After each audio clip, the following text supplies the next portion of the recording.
Bom dia, bom dia, bom dia. Glória a Deus. Aleluia. Chegamos aqui no nosso 15º dia, não é isso? Aleluia. 15º dia. Glória a Jesus. Louvamos a Jesus por mais um dia, mais uma semana que se inicia, né? Eu quero aí ver se alguém gostaria de fazer essa oração para a gente começar essa segunda-feira, começar essa semana. Alguém aí quer fazer a nossa oração de hoje?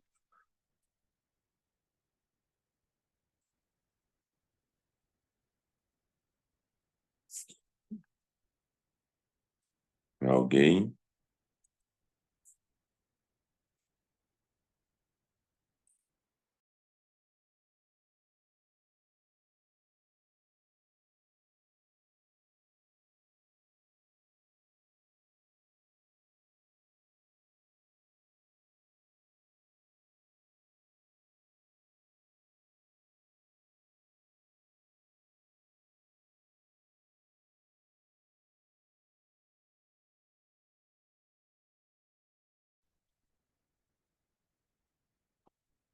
Bom dia.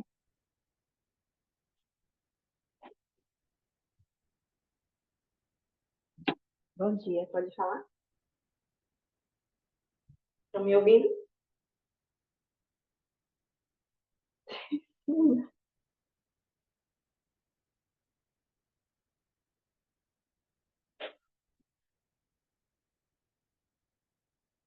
Bom dia, estão ouvindo? Oi, ouvindo sim. Ah, sim, pronto. Eu tô só... Meu celular tá com um pouquinho de probleminha. Aí às vezes eu não consigo. Agora foi. Bom dia, paz do Senhor. Eu sou Caliane Santana, daqui de Feira de Santana. Vou estar orando por vocês. Pai Amém. Todo-Poderoso, te agradeço, a Deus, por esse dia, Senhor. Mais um dia, Senhor, na tua presença. Estamos aqui, Senhor, para render as primícias, Senhor, do nosso dia, nessa manhã de segunda-feira, Senhor. Nós te exaltamos, ó Deus, nós rendemos, Senhor, louvores ao teu nome. Nós engrandecemos, Senhor, o teu nome. Nós pedimos, Senhor, fica conosco, Pai. Fica conosco, Senhor. Guia, Senhor, os nossos caminhos, Pai. Guia, Senhor, todas as nossas decisões, ó Deus, que iremos tomar durante esse dia. Ó Senhor, poderoso, maravilhoso, Tu és digno, Senhor, de receber toda a honra e toda a glória. Por ti e para ti, Senhor, são todas as coisas, Senhor. No céu, na terra e no mar, são tudo para te louvar, Senhor. Ó Senhor, queremos te louvar com o nosso tempo, com o nosso corpo, com tudo que nós somos, Senhor. Queremos te louvar e te dizer, Senhor, que Tu és tudo que nós precisamos. Tu és tudo, Senhor, que precisamos para viver, Senhor. Tu és tudo, Pai. Tu és tudo hoje, Tu és tudo amanhã. Obrigada, Jesus, por essa manhã maravilhosa que Tu nos deste, nos concedeste, ó Deus. Por mais um dia, Senhor, na Tua presença. Obrigada, Senhor, por esse desafio, ó Senhor, que nós estamos aqui, Pai, aprendendo mais de Ti, aprendendo, Senhor, porque nós sabemos para onde iremos, ó Pai. Hoje nós sabemos, ó Deus, nós temos a certeza, Senhor, e queremos também, Pai, disseminar esse conhecimento, ó Deus, trazendo mais e mais para Ti, mais pessoas, Senhor, para Ti. Ah, Jesus, eu te louvo, Senhor, eu te glorifico nesta manhã, Senhor. Esteja, Senhor, queimando nossos corações esse desejo, Pai, de levar a Tua palavra, esse desejo, Senhor, de enviar, né? Sermos enviados e trazer, ó Deus, alcançar mais e mais pessoas para Ti, mais e mais pessoas, Senhor, para estar, Senhor, um dia debaixo da Tua redenção, com os anjos e querubins te louvando, te exaltando, Senhor, face a face, Senhor. Ó Deus, que nossos familiares sejam alcançados, em nome de Jesus, que nossos familiares sejam alcançados. Aqueles que um dia estiveram no teu altar sejam novamente, ó Deus, resgatados para ti, no nome de Jesus, ó Pai. Ó Pai Todo-Poderoso, também queremos pedir, Senhor, por cada um que está aqui nesse desafio, ó Deus. Abençoa, Senhor, protege, guia a mente, ó Deus. Ó Senhor, restabelece, Senhor, todo e qualquer caminho que não condiz, ó Deus. Ó Pai, concilia-nos, ó Deus, com os teus caminhos. Pai. Em nome de Jesus, endireita os nossos caminhos. No nome de Jesus, Senhor. Abençoa o pastor Ivan e a sua família, a sua casa. Ó Senhor, no nome de Jesus, alcança também, Senhor, a família dele, Pai, completamente para ti. Nós te pedimos, Senhor, nesta manhã. Ó Senhor, nós te pedimos, nós nos rendemos aos teus pés. Nós queremos mais de ti, Senhor. Ah, Senhor, ensina-nos, ó Deus. Ah, Pai, ensina-nos a sair, Senhor, do nosso lugar. Ensina-nos, ó Deus, a proclamar mais e mais a tua palavra, Jesus. Ó Deus, que nós não estejamos, ó Pai, não nos sentimos confortáveis em estarmos, ó Deus, somente aqui, Senhor. Mas queremos também levar o que o Senhor tem nos dado. Ensina-nos, ó Deus, a levar. Ensina, Senhor. Tira, Senhor, todo espírito de inibição, Pai. Todo espírito de vergonha, Senhor, de medo. Ó, Senhor, nesta manhã nós te pedimos. Vai tirando, Senhor, vai tirando no nome de Jesus. Vai nos ensinando, Senhor. Vai nos dando, Pai, espírito de ousadia. Vai tocando nos nossos lábios. Em nome de Jesus, Pai, nós te pedimos, Pai. Queremos, Senhor. Queremos fazer o novo ID, Pai. Em nome de Jesus, ó Deus. Ó Senhor, não nos deixe confortável, ó Deus. Não nos deixe. Ah, Pai, te pedimos nesta manhã. Nos ajuda, Senhor. Nos ajuda a proclamar o teu evangelho por onde quer que nós estejamos, ó Deus. Em nome de Jesus. Abençoa o nosso dia, protege nossa casa, protege todos os nossos familiares, ó Deus. Em nome de Jesus. Eu te peço, Senhor, nos guarda, Senhor. Abençoa essa reunião, Pai. Esteja conduzindo o pastor Ivan, ó Deus, para que nós venhamos estar entendendo e nos, nos enchendo mais e mais, né? Aprendendo mais e mais, para que estejamos buscando e levando a palavra, o Evangelho, que é a missão que o Senhor nos deixou aqui nessa terra. Obrigada, meu Deus. Te louvo. Amém. Amém.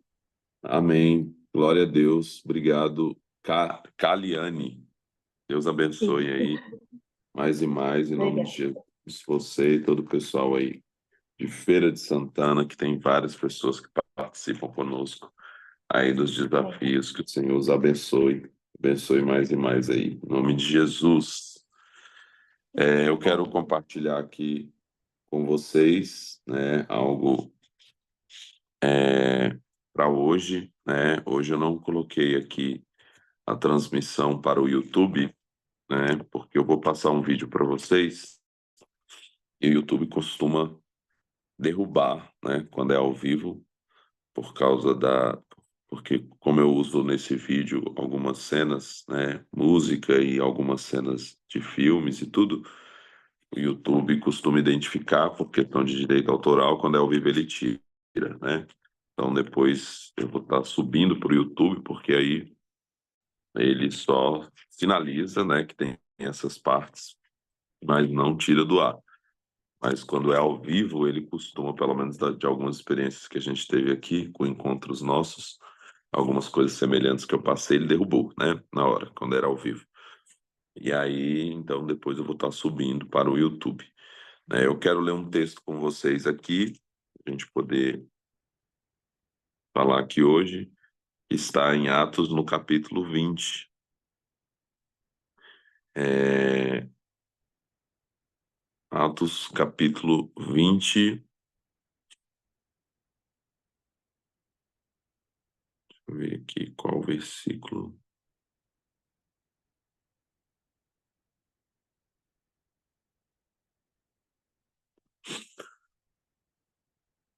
A partir do verso 22, né? Paulo está se despedindo aqui dos presbíteros de Éfeso.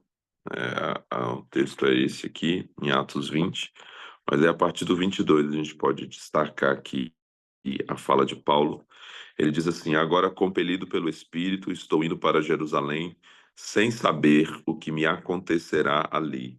Só sei que em todas as cidades o Espírito Santo me avisa que prisões e sofrimentos me esperam.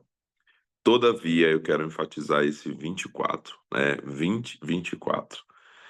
Ele diz assim: todavia, não me importo, nem considero a minha vida de valor algum para mim mesmo, se tão somente puder terminar a corrida e completar o ministério que o Senhor Jesus me confiou de testemunhar do Evangelho da graça de Deus.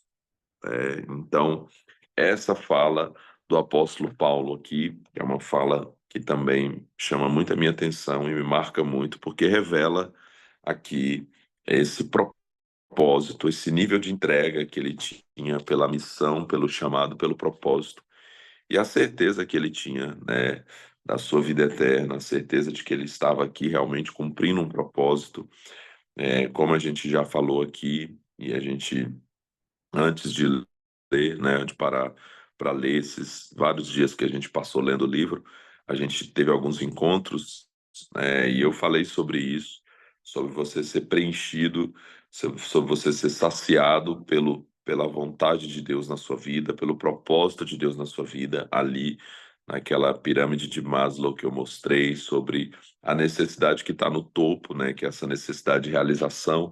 E quando você se sente realizado, cumprindo o chamado, cumprindo o propósito, você olha para Estevão, como eu falei, sendo apedrejado, e você vê ele ali sem dor praticamente, né? Você vê ele ali tão absorto, tão envolvido, tão tomado pela missão, pelo chamado, pelo propósito, que isso se tornou algo anestésico em sua vida.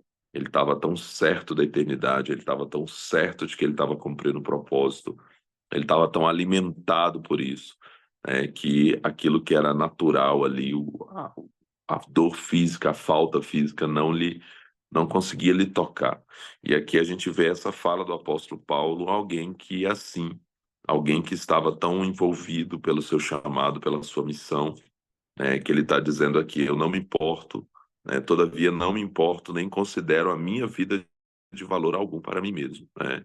A minha vida, em outras traduções ele diz, não considero a minha vida preciosa, né? Por quê? Porque ele sabia ali o propósito para o qual ele havia vindo, né? Jesus disse outrora que aquele que perder a sua vida, né, aquele que quiser ganhar a sua vida, perdê-la, mas aquele que a perder por amor dele, esse sim a achará. E ele diz que nós deveríamos odiar a nossa vida nesse mundo. Odiar a vida nesse mundo não significa que eu odeio viver, que eu, né, não quero. Não é sobre isso, mas é sobre alguém que entendeu tanto o propósito, que entendeu tanto aquilo que é eterno, que não tem apego, né, que não é esse apego. E a gente vê isso muito repetido na vida de muitas pessoas que entenderam seu propósito, que entenderam sua missão e que a dor não puderam pará-las, os problemas não puderam pará-las, as adversidades não puderam pará-las, porque elas estavam tão certas, tão convictas da sua missão, do seu propósito, do seu chamado, né, que isso não as impediu. Enquanto a gente olha e vê pessoas que, diante de problemas, diante de dificuldades, diante de perdas, elas se decepcionam com Deus, elas se revoltam contra Deus, né? Elas não têm, elas reclamam, elas murmuram, elas questionam. Por outro lado, nós encontramos pessoas que elas têm tanta convicção, né, de que Deus é real, de que seu propósito é real, de que a vida eterna é real, de que nós estamos aqui só de passagem, de que, como diz a canção, uma canção que eu gosto muito, toda dor é por enquanto, né? Toda dor é por enquanto, né? Eu preguei ali em Ji-Paraná, né?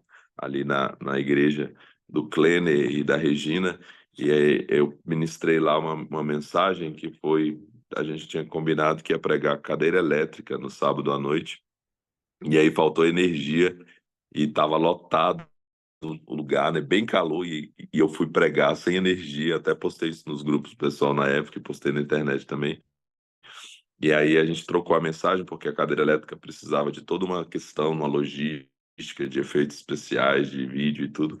E aí eu fui pregar a mensagem da camisa de sangue, né? Que é uma outra mensagem que eu tinha que era para o domingo, preguei ela no sábado e deixei a cadeira elétrica para o domingo. E eu me lembro que eu estava pregando, né? Sem energia, colocaram uma luz lá e o pessoal tudo lá ouvindo, no calor se abanando, né? E eu pregando com duas camisas, porque eu fui com a camisa preta e venho com a camisa de sangue, que é uma camisa social, né? Toda pintada por cima, e eu pregando, e eu, em um determinado momento dessa mensagem, eu falei, olha, a camisa de sangue, né? Estarmos revestidos pelo sangue de Jesus, vestidos com o sangue de Jesus, nos lembra que a gente tem um ingresso para a eternidade, né? Eu falo isso nessa mensagem. Eu falo sobre algumas características da camisa, e uma delas eu falo que a camisa como um ingresso, né? Como um abadá, como aquela pessoa que tem uma camisa que né, um corredor, por exemplo, ele vai participar de uma corrida, ele compra ali a participação dele, ele se inscreve, ele recebe uma camisa, que é a camisa que ele vai usar no dia da corrida, que é a camisa do ingresso. Né? O abadá, que é uma camisa de uma festa que a pessoa compra como ingresso para participar daquela festa. Eu falei, você tem uma camisa, você está vestido pelo sangue de Jesus que te garante a eternidade. E isso nos faz lembrar, né, do céu, da realidade que o Senhor comprou para nós. Nós estamos com o ingresso pago e nós estamos aqui apenas aguardando para essa grande festa, para a eternidade, né? E eu falei isso, e eu falei essa frase dessa música, né? E foi interessante porque quando eu falei, né, toda dor é por enquanto, a energia voltou, né, já no final da mensagem. E aí o pessoal fez uma festa, né? Eu falei, olha aí, ó, toda dor é por enquanto, né? Vai passar, né? Então assim, essa frase me chama muita atenção, né? Toda dor é por enquanto. Quando a gente tem a certeza da vida eterna, por mais desafios que a gente enfrente, por mais problemas que pareçam persistir nas nossas vidas, por mais situações adversas que a gente viva por anos que sejam, a gente sabe que é por enquanto, a gente sabe que a gente vai passar, que vai passar isso, né? Eu fui pregar num outro lugar, essa foi em São Luís, e eu fiquei refletindo sobre isso, né? Porque o pessoal fez uma peça nesse dia a respeito do juízo final. O tema era alguma coisa sobre isso, e o pessoal nessa igreja lá em São Luís fez um teatro antes da minha pregação, e era um teatro sobre o juízo final. E era um teatro onde as pessoas iam se apresentando diante de Deus para poder falar das suas obras, né? Então elas apareciam diante de Deus e o Senhor perguntava, né, o que é que você fez? A pessoa falava, eu fiz tal coisa, eu fiz isso, isso, isso. E aí o Senhor olhava para a pessoa e disse, você fez muita coisa legal, mas não foi o que eu te pedi para fazer, né? E tal. E aí eles fizeram bem impactante assim uma peça sobre o juízo final, mas me chamou muita atenção e eu fiquei refletindo sobre isso porque tinha um rapaz que ele tinha uma deficiência, ele era cadeirante e ele tinha ele era todo retorcido assim, e ele tinha uma alegria muito grande assim, tanto na hora do louvor como na hora do culto ali, né, e sempre com alguém, né, os pais ali conduzindo ele o tempo inteiro e do lado dele, cuidando dele todo o tempo, né? E aí naquele momento quando tinha né, esse entre para o gozo do seu Senhor, entre para a eternidade, eles fizeram ali como se todo mundo estivesse entrando para o céu, né? Aqueles que foram salvos, né? Alguns não foram, né? Alguns apartados de mim, malditos para o fogo eterno, mas alguns foram salvos, e aqueles que foram salvos, né, chegando com Jesus no céu, aquela alegria toda. E esse rapaz participando da peça na cadeira, alguém empurrando ele ali naquela cadeira, ele todo retorcido e celebrando mesmo assim, né? E eu olhei para aquilo ali, né? E eu pensei, eu falei, toda dor é por enquanto, né? Nessa eternidade, né, que eles estão falando ali, né, de pensar que esse rapaz vai receber um novo corpo, Ele vai poder finalmente se livrar, né, daquele fardo de estar naquela situação, e ele vai poder viver eternamente num novo corpo glorificado, né? Então eu fiquei refletindo naquilo, né? Falei, quantos anos talvez vivendo daquela forma, mas vai chegar um momento em que ele vai entrar na eternidade e ele não vai mais precisar de uma cadeira de rodas, ele não vai mais precisar, né, de alguém que fique ali todo o tempo cuidando dele, porque ele vai ter um novo corpo, ele vai ser revestido de uma, né, de um corpo glorificado, como Paulo fala isso, né? Paulo diz em outro momento aqui que ele ansiava, né, por ser revestido, né, por essa eternidade, né? Ele fala em um momento que ele, né, ficava dividido entre o desejo. Esses dias eu vi até um meme que fizeram, tem um meme que tem dois botões assim e o cara tá suando de saber qual dos dois botões que ele aperta, né? E aí o pessoal usa muito esse meme, né? Coloca lá quando a pessoa está dividida entre duas coisas que ela quer. Quero muito isso e quero muito isso. E tem os dois botões assim. O pessoal usa muito esse meme. E aí o pessoal fez assim, o apóstolo Paulo, aí ele suando assim, num botão era o desejo de ficar aqui, né, e pregar o evangelho e tal, e o desejo de partir para a eternidade, porque Paulo fala sobre isso, né? Ele fala que ele ficava dividido entre esse desejo, né? Ele tinha tanta certeza da vida eterna que em alguns momentos ele falava, eu fico aqui com vontade de ir embora, né? Mas eu sei que eu tenho uma missão aqui, eu sei que eu ainda tenho que ficar aqui, eu sei que eu ainda tenho que cumprir o propósito. Então são pessoas que entenderam, né?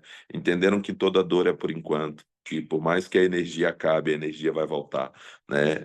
Por mais que você passe por um momento ruim, esse momento vai passar, e às vezes ele talvez não passe totalmente aqui na Terra, mas quando nós temos a certeza da vida eterna, nós sabemos que ele vai passar, né? Ainda que seja na eternidade, né? Mas ele vai passar e nós vamos viver verdadeiramente as promessas de Deus para as nossas vidas. Aquilo que a Bíblia diz que nem olhos viram, nem ouvidos ouviram, nem penetrou no coração do homem, aquilo que Deus preparou para aqueles que o amam, né? Para nós, Deus preparou uma eternidade, Deus preparou um lugar onde nós receberemos toda essa recompensa. E Paulo tinha tanta convicção disso que ele falou: eu não tenho a minha vida por preciosa.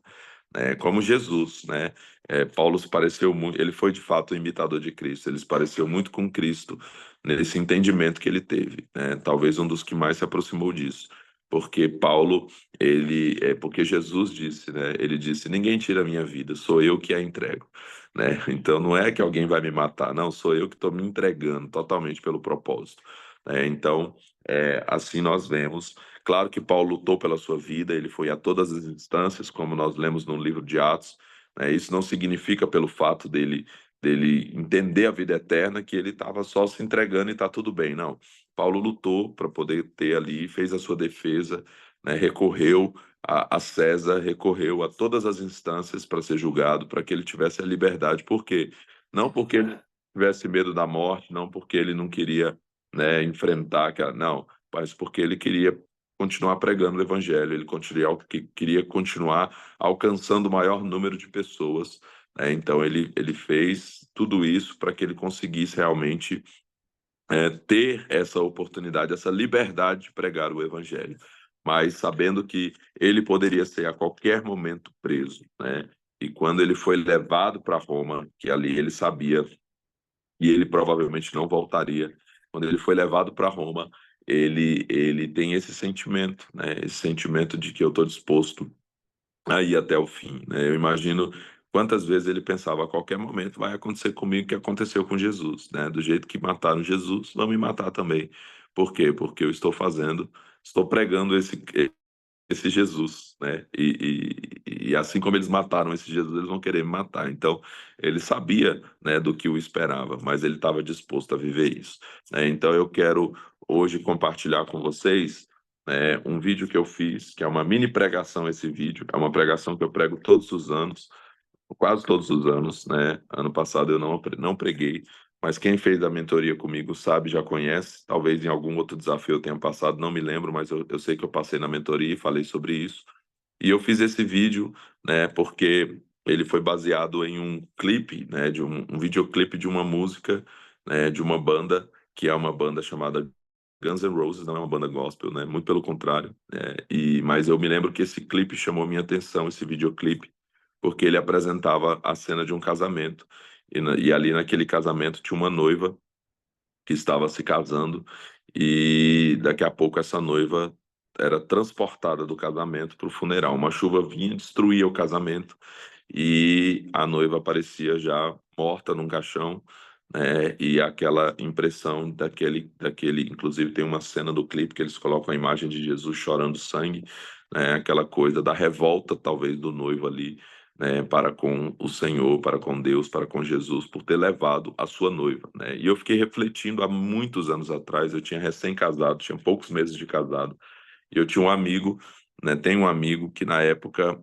ele estava noivo, bem na mesma época. Eu tinha acabado de casar, ele casou poucos meses depois, e a noiva dele na época ficou doente, enferma, e era algo que não conseguiram detectar no primeiro momento.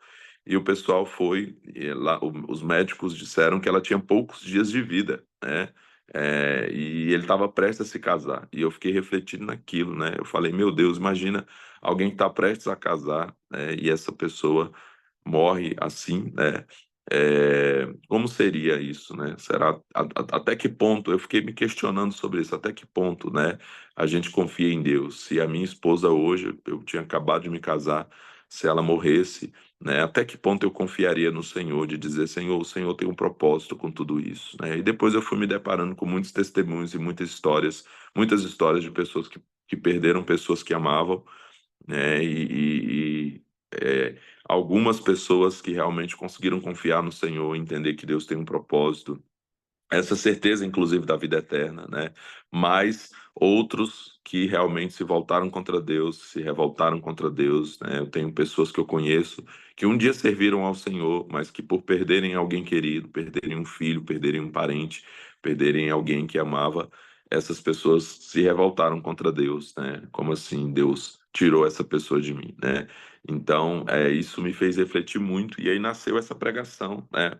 A partir desse videoclipe, dessa meditação, dessa reflexão sobre isso, aonde eu, né, fiz ali uma pregação mostrando algumas histórias, dentro da ficção, outros casos, como, por exemplo, o Drácula é um deles, né? Que é um guerreiro cristão que se revolta contra Deus e amaldiçoa Deus, porque ele volta de uma cruzada, de uma guerra em nome do Senhor, digamos assim, de fazer a obra de Deus, digamos assim, e ele encontra sua noiva morta, e ele se revolta contra Deus ali e blasfema, e ele é condenado a não mais morrer, né? A viver aqui nessa terra, a experimentar a imortalidade e as dores da imortalidade, né? Porque viver aqui nessa terra, né, muito tempo seria terrível, né? E a gente pode entender isso pela história. E aí ele, né, vive isso. O Drácula, mais ou menos essa história. E tem também a história do Frankenstein, que no vídeo não fala, mas que depois eu fui conhecer mais e eu citei para vocês e até recomendei, né, na semana passada, o filme, especialmente das muitas versões que foram feitas do Frankenstein. Esse que eu assisti esses dias, que é o Victor Frankenstein, que é um filme que mostra um pouco a história, que mostra Victor Frankenstein, que é o Dr. Frankenstein ali que criou o monstro, né? Ele revoltado, né? Com isso, inclusive revoltado com a ideia de Deus, de um Deus que permite que as pessoas morram. E ali ele, né, tenta, né, recriar a vida, porque ele não aceita a ideia da morte, né? Então o Frankenstein é um monstro que foi criado com partes, né, de corpos que ele vai juntando, e ele cria ali como um médico, ele vai criando, juntando aquelas partes dos corpos e cria um ser, uma pessoa, e ele dá vida, né? Ali através de um raio, ele dá vida para esse monstro, e aí ele descobre que na verdade é um monstro, né? Não é uma pessoa, é um monstro. E ali ele é quando ele entende que aquilo que ele está fazendo não é para ser feito desse jeito, né? Então Frankenstein também ele expressa um pouco dessa indagação humana que sempre houve em relação à morte, dessa dificuldade que a gente tem de aceitar aquilo que não está no nosso controle, né? E de não confiar muitas vezes naquele que tem o controle, o único que tem o controle da vida e da morte, que é o Senhor, né? Então eu queria que você assistisse aí esse vídeo, eu vou compartilhar aqui com vocês, porque o vídeo completa com alguns testemunhos de algumas pessoas que, diante de perdas ou de dificuldades muito grandes, elas conseguiram servir ao Senhor, né? E aí são histórias reais, de pessoas que entenderam, né, que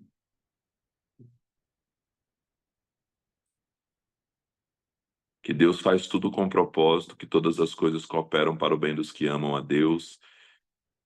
Então eu vou abrir aqui, peraí.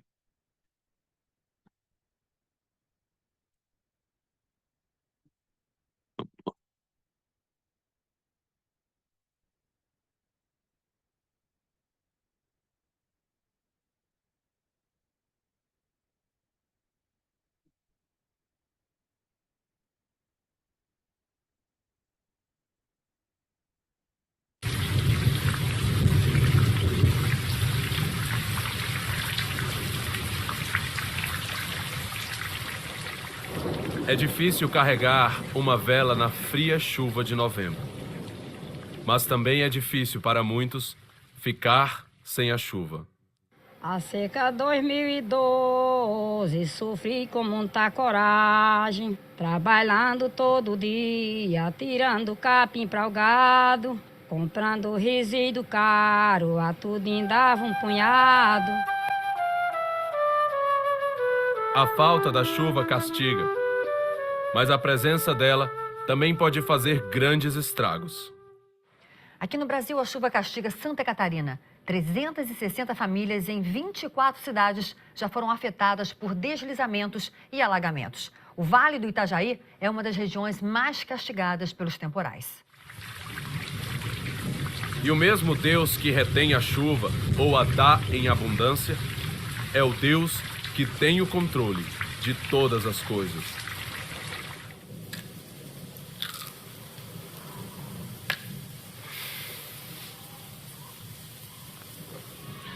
O videoclipe da música November Rain da banda Guns N' Roses há muito me faz refletir a respeito desse controle de Deus.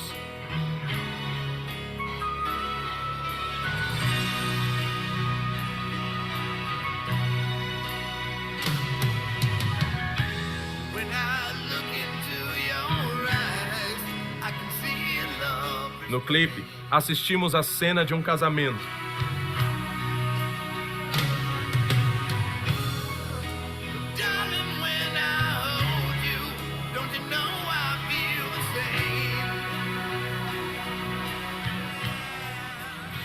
De repente, uma chuva parece destruir toda a festa de casamento.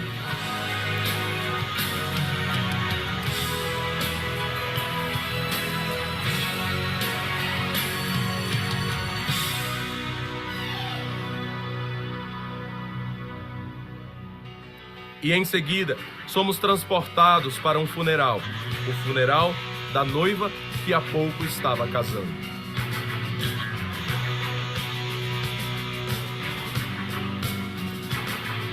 A chuva de novembro parece ter destruído uma história de amor.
Assim como não se pode controlar a chuva, também não temos o controle da vida.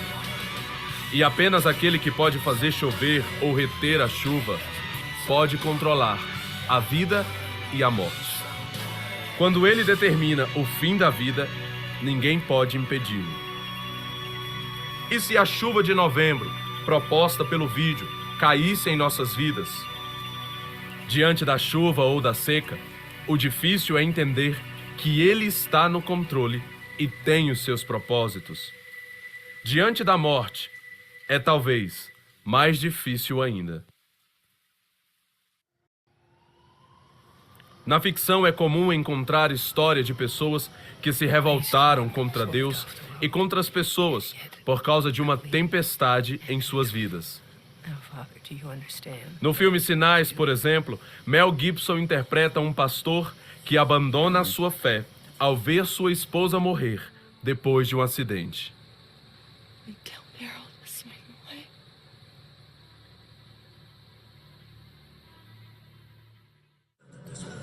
John Kramer, que se dedicava a cuidar de pessoas com sua esposa em uma clínica, se revolta pela ingratidão e traição de um dos pacientes que resulta na morte de seu bebê.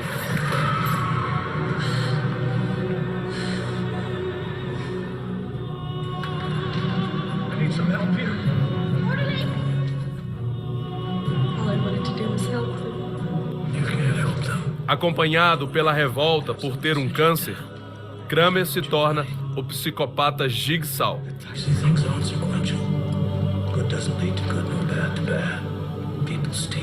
que se vinga fazendo justiça do seu jeito, através de jogos mortais.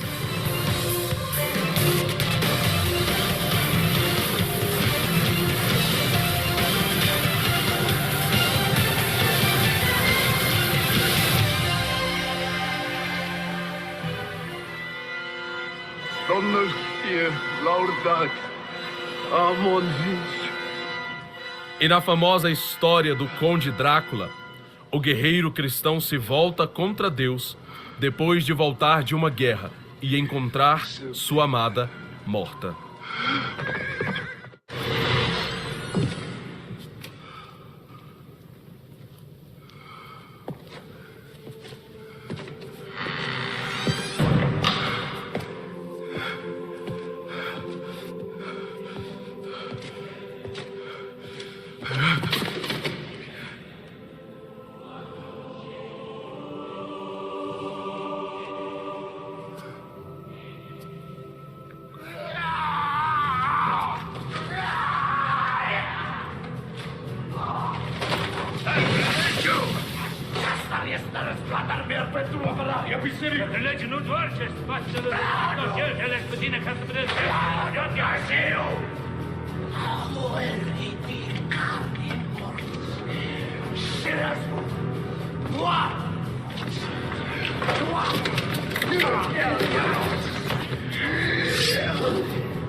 Essas histórias da ficção apenas ilustram uma realidade diária de pessoas que, revoltadas pelas circunstâncias que viveram, se tornam psicopatas ou se tornam vítimas.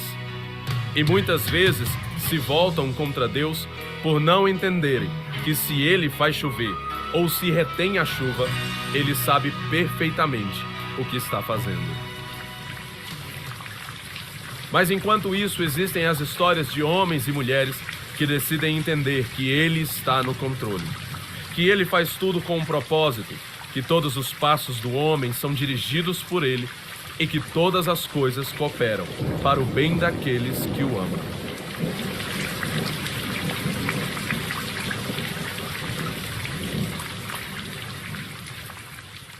Meu pai dizia que ele e minha mãe estavam lado a lado, ansiosos quando eu estava nascendo. E quando ele viu meu ombro, ele simplesmente ficou pálido. E daí meu pai e minha mãe se assustaram, porque viram que eu estava sem o braço direito. Meu pai queria sair do quarto, porque não acreditava no que estava vendo. O médico entrou e meu pai disse: "Meu filho, ele não tem o braço direito." Ele disse: "Não, ele não tem braços nem perna." Ele disse que quase desmaiou, ele não podia acreditar. E toda manhã na igreja ele perguntava por que Deus permitiria uma pessoa nascer assim. Minha mãe, no início, ela não queria me segurar, não queria me amamentar, sabe? Tudo mais. Ela se sentiu muito desconfortável nos primeiros meses. Levou muito tempo para que eles confiassem em Deus e acreditassem que ele não havia cometido um erro, que não os havia abandonado e nem a mim. Eu não sou um homem sem braços e pernas. Eu sou um filho de Deus. Eu fui perdoado dos meus pecados. Eu sou um embaixador do Rei dos Reis e Senhor dos Senhores. Eu não sou nada além de um servo do mais alto Deus. Isso não é sobre Nick e sua capacidade e sua habilidade de se tornar este conquistador. Eu não sou nada. Nada. Porém, Deus habita em mim, e agora eu vivo na força dele, e tudo aquilo que Jesus conquistou, eu conquistei.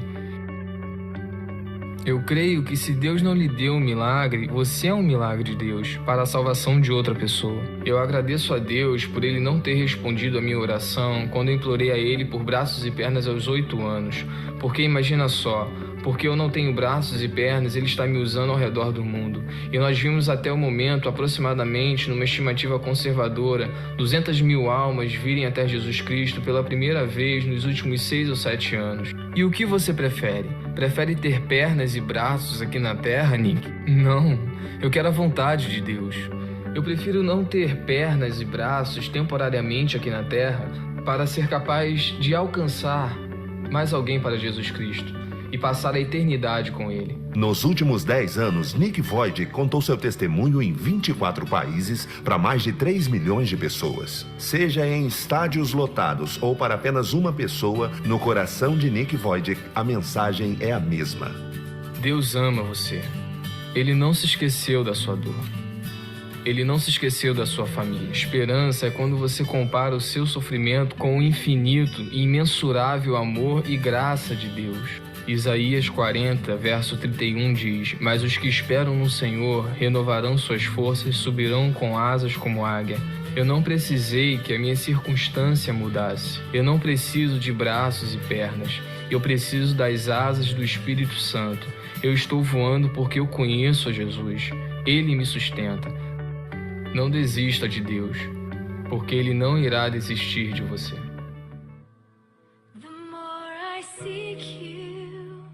Uma das maiores compositoras de hinos da história do cristianismo chama-se Fanny Crosby. Ela compôs mais de 8.000 poemas de adoração ao Senhor, mesmo sem ele nunca ter permitido que ela enxergasse. Fanny ficou cega com poucas semanas de vida e nunca mais voltaria a ver novamente. Mas isso não a impediu de ser uma adoradora apaixonada, simplesmente porque ela conheceu aquele que permitiu as tempestades da sua vida.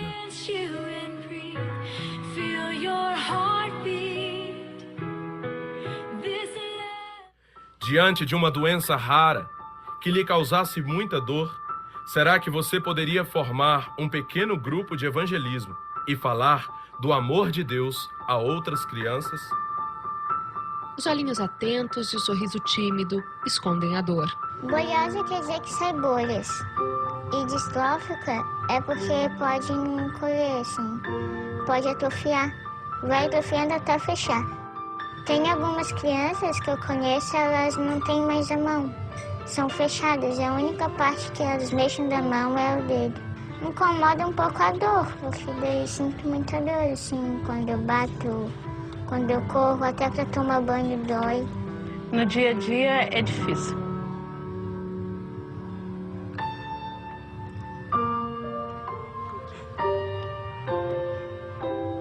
Tanto sofrimento produz maturidade. Um machucar é um problema, assim, raro, né? Até eu, às vezes, quando eu vejo alguma coisa diferente, a gente olha para os médicos e não tem cura. Porque eu sei que Deus, se Ele quiser, Ele pode me curar, né? Vitória sobreviveu a todos os diagnósticos que previam sua morte depois de 2 meses de nascida. Hoje, aos 14 anos, a catarinense resolveu seguir o exemplo de uma gauchinha que morreu com a mesma idade que ela tem hoje.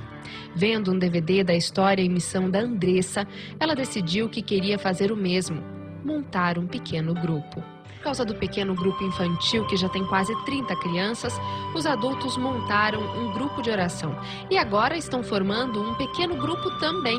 A responsabilidade é tanta que Vitória convidou 2 amigos da igreja para ajudá-la principalmente quando ela tem que ficar internada para as transfusões de sangue, que são constantes. Deus não dá nada que a gente não pode suportar. Se cada um tem algum problema, porque Ele sabe que aquela pessoa pode suportar. Se eu tenho isso, eu sei que eu posso suportar com a ajuda dele. Orando, pedindo ajuda, pedindo forças para aguentar. E eu sei que Ele vai ajudar cada um.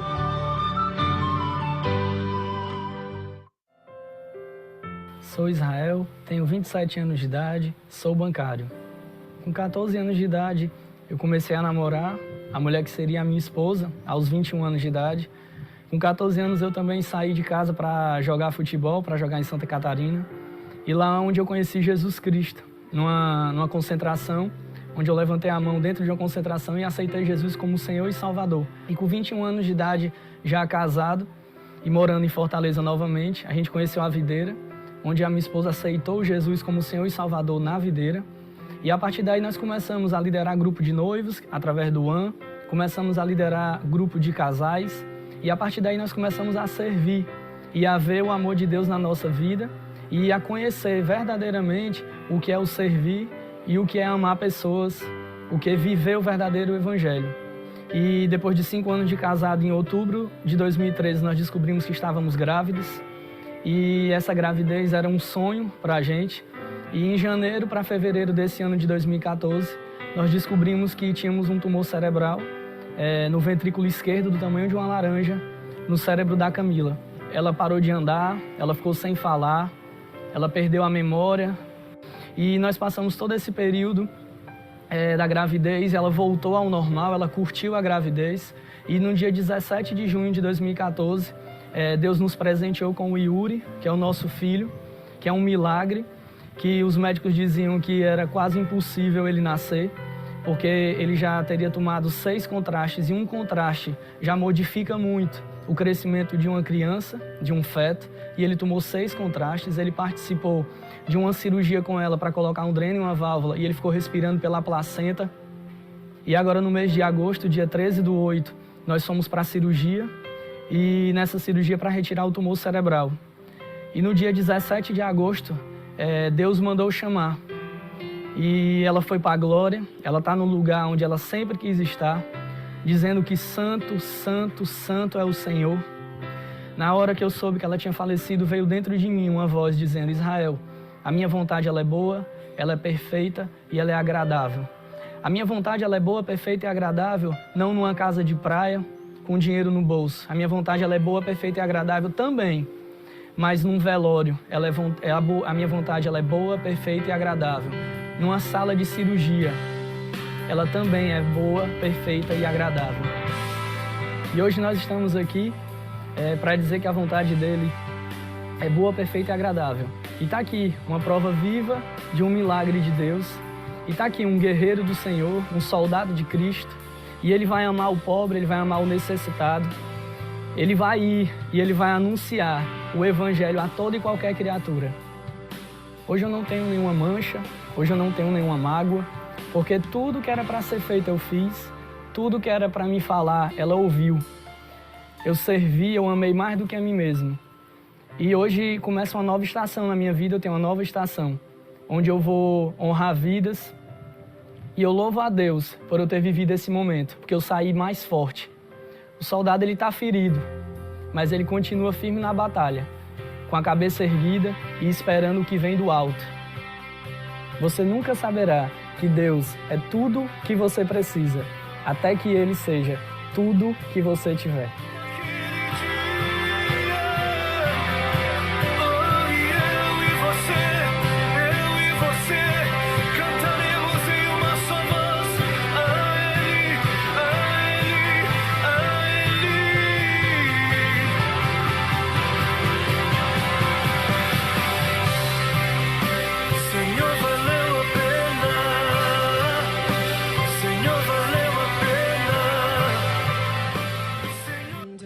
Outra história impressionante é a de Horatio Spafford, um advogado que perdeu as 4 filhas em um naufrágio e, quando passava pelo local do acidente, foi capaz de compor uma canção que passou a ser repetida por milhares, geração após geração, na qual expressa sua confiança naquele que, com seus propósitos insondáveis, permitiu-lhe a dor de tamanha perda. Se doa mais forte sofrer,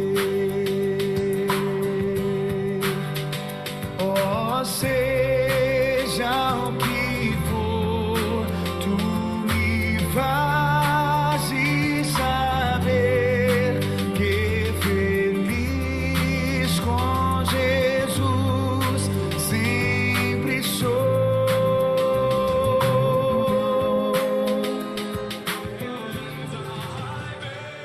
E se Deus mandasse uma chuva que destruísse todos os nossos planos?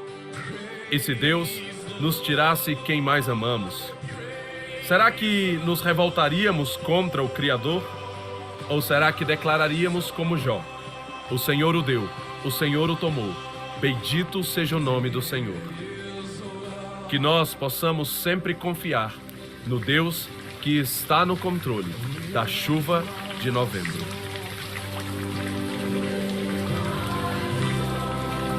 Yes, it is well. It is well with my soul.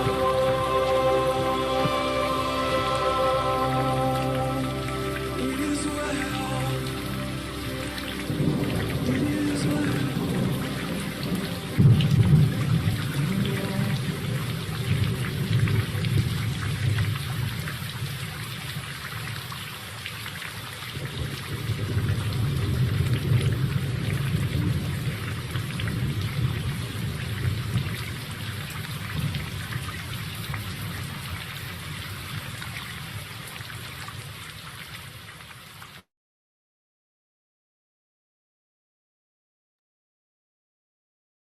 Bem, que nós possamos então sempre confiar naquele que controla as tempestades, né? A chuva de novembro e as tempestades das nossas vidas. Estas são algumas histórias que me impactam, né? Eu escrevi um livro a respeito disso que eu ainda não publiquei e conto um pouco dessas histórias e algumas outras, né? Testemunhos de pessoas que confiaram tanto no Senhor, que entenderam tanto o propósito, que entenderam tanto que Deus, que creram tanto, né, num Deus que dá a vida eterna, que aquele que crê em mim, ainda que morra, viverá, que eles são capazes de confiar no Senhor mesmo diante de perdas, né, de dores, de tempestades, de limitações, né, como alguns casos ali de pessoas com limitações físicas, com deficiências, com enfermidades que não experimentaram a cura. Eu creio muito no Deus que cura. Deus já usou minha vida para curar muitas pessoas, mas eu também creio naquele momento em que não houve a cura, não houve uma resposta imediata, não aconteceu do jeito que a gente queria, a resposta de Deus não foi aquela que a gente queria ouvir. Nós continuarmos confiando nesse Deus, nós continuarmos louvando esse Deus, bendizendo o nome desse Senhor.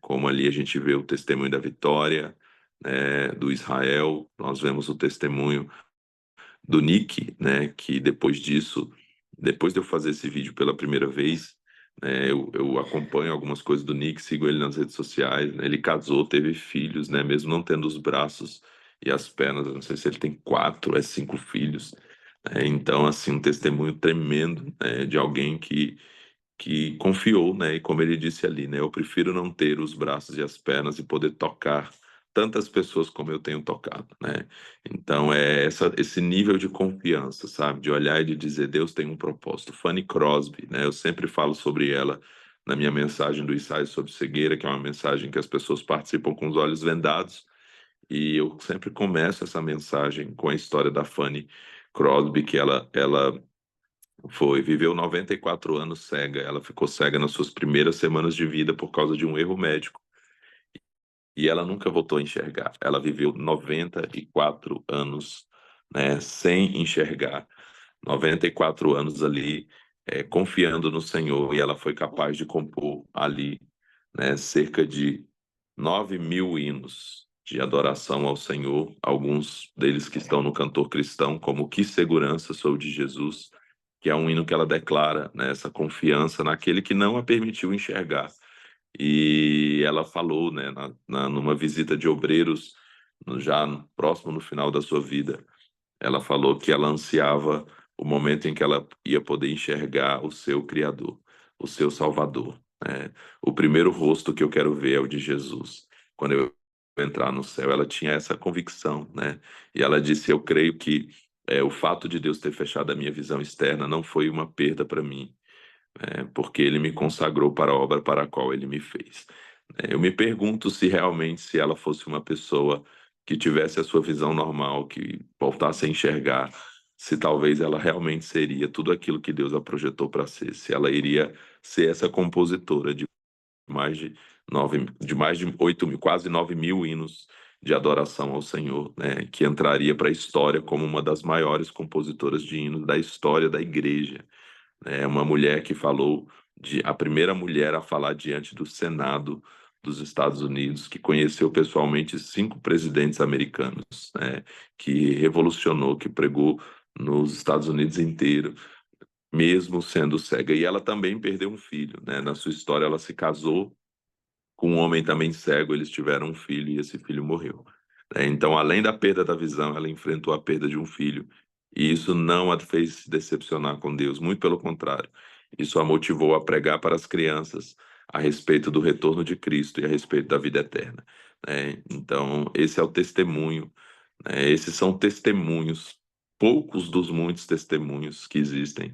Se você for pegar a história dos hinos, né, os hinos aí que compõem os hinários, os hinos, né, que marcaram aí talvez a infância de alguns, a gente vai ver por trás desses hinos muitas dessas histórias de pessoas que, mediante a dor, como Horatio Spafford, que compôs essa canção, na qual ele diz: se paz a mais doce me deres gozar, ou se dor a mais forte sofrer, ou seja o que for, tu me fazes saber que feliz com Jesus sempre sou.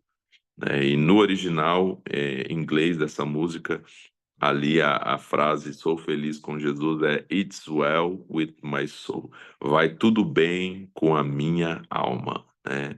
Então, diante da perda das suas 4 filhas, naquele naufrágio, aquele homem indo de barco encontrar sua esposa, que foi a única que sobreviveu, depois de saber, né, já ter recebido a notícia da morte das filhas, ele foi capaz de compor essa canção, né, dizendo o quanto que ele confiava no Senhor, né, diante de toda essa perda. Então, muitas desses hinos, e não só dos hinos, né, a gente tem músicas mais contemporâneas também, que também tem uma história, assim, às vezes de dor e sofrimento por trás, de pessoas que conseguiram, no momento de dor, no momento de sofrimento, fazer algo, né? Eu sempre digo, se a vida te der um limão, é uma pregação minha, se a vida te der um limão, faça uma pregação, né? Faça alguma coisa, escreva um livro, compõe uma canção, faça algo que vai transformar a vida de alguém.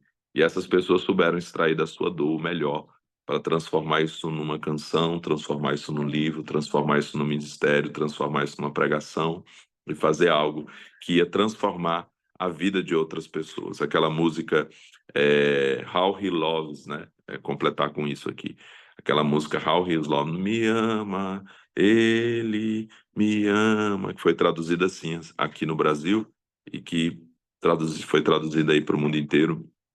Essa canção nasceu por causa da dor de um homem, que é o John Mark Macmillan, que tinha um grande amigo que era um líder de jovens, e ele fez uma oração um dia no púlpito dizendo: Senhor, eu quero muito tocar a minha geração, e se for preciso eu entrego a minha vida para isso. E poucos dias depois ele morreu num acidente de carro, e o John Mark Macmillan, no primeiro momento, ele ficou entristecido com o Senhor, né? Porque que Deus tinha levado o seu amigo, né, um homem de Deus, um pregador, né, alguém que estava no ministério ativamente, e Deus tinha permitido que ele morresse. E ele ficou num primeiro momento assim chateado com Deus, triste com Deus.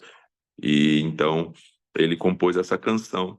E essa canção começou a se espalhar, e essa canção começou a tocar pessoas. E um dia ele falou: Senhor, o Senhor disse, a vida do meu amigo foi entregue para que pessoas fossem tocadas. E foi quando Deus mostrou para ele que vidas estavam sendo tocadas através daquela canção que nasceu por causa da dor dele. Quando ele diz na canção assim: eu não tenho tempo para ressentimentos, quando eu penso no quanto ele me ama. Então ele está falando no ressentimento que ele sentiu em relação a Deus por ter levado seu amigo. E ele falou, eu não tenho tempo para ressentimentos quando eu penso no quanto ele me ama. Então ele venceu aquele ressentimento para com Deus e decidiu confiar no Senhor. Então essa é a certeza que nós precisamos ter, de que toda dor é por enquanto, de que nós temos a vida e a vida, né, a vida em abundância, a vida eterna prometida por Jesus, e que por mais que a gente passe por momentos difíceis, inclusive de perdas, nós vamos viver as promessas do Senhor para a nossa vida, principalmente na eternidade.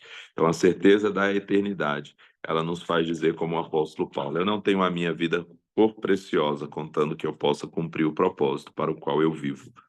Então, eu estou disposto a entregar tudo, inclusive a minha própria vida, para poder viver aquilo que Deus tem para a minha vida. Então, essa é a reflexão que eu queria trazer para a gente hoje, que você possa meditar sobre isso, conhecer, pesquisar mais sobre histórias assim, testemunhos que nos edificam de pessoas ao longo dos séculos, que amaram a Deus e tiveram tanta certeza de quem é o Senhor e da vida eterna, que elas perderam a dor diminuiu, né? Elas ficaram anestesiadas diante das dores dessa vida. Não é que não sentiram a dor, mas como Estevão ali, né? Não conseguiu fazer doer tanto por causa de estarem tão envolvidos na missão, no propósito, no chamado, naquilo que Deus tem para elas. Então é isso. Que Deus nos abençoe, fique com essa reflexão aí, e amanhã nós voltamos aqui, né, no nosso compromisso, às 5h42 da manhã, em nome de Jesus. Falta uma semana, essa é a última semana do nosso desafio, e que Deus possa nos abençoar nessa semana tremendamente, enchendo as nossas vidas das verdades dele e da certeza da vida eterna que nós temos nele, em nome de Jesus. Deus abençoe.